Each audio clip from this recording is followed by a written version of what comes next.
प्रधानमंत्री नरेंद्र मोदी आत्मनिर्भर भारत का नारा दे रहे हैं। सरकार की ओर से इसे लेकर तमाम योजनाएं घोषित की गई हैं। जनता के बीच चीनी कंपनियों और उत्पादों के बहिष्कार की मुहिम भी चलाई जा रही है।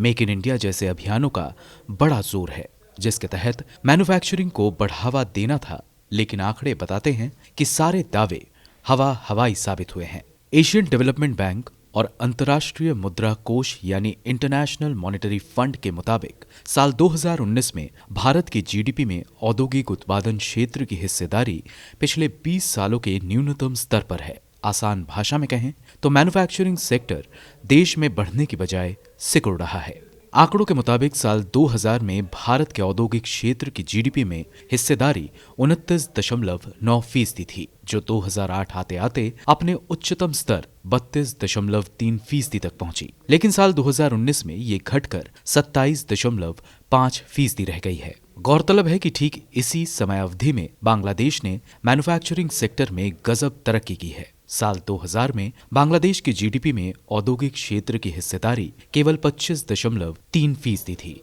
जो साल 2019 आते आते बढ़कर हो गई 31.2%। वैसे भारत के मैन्युफैक्चरिंग सेक्टर की ये दुर्दशा एक दिन में नहीं हुई है। आंकड़े बताते हैं कि साल 2013 में मैन्युफैक्चरिंग सेक्टर की ग्रोथ रेट 4.8% थी, जो साल 2019 में लुढ़क कर 3.9% रह गई है। साथ ही साल 2016 से 2019 के बीच औद्योगिक क्षेत्र की अर्थव्यवस्था में हिस्सेदारी 190 बेसिस पॉइंट्स कम हो चुकी है। गौरतलब है कि ये वही 3 साल हैं जिस दौरान मोदी सरकार ने देश में नोटबंदी और जीएसटी लागू किया था। कई आर्थिक विशेषज्ञों का मानना है कि इन दोनों फैसलों ने भारत के असंगठित क्षेत्र की कमर तोड़कर रख दी है। वित्त वर्ष 2019-20 में बांग्लादेश की अर्थव्यवस्था में 5.24% की बढ़ोतरी दर्ज की गई थी, जबकि भारतीय अर्थव्यवस्था में केवल 4.2 की वृद्धि दर्ज हुई थी।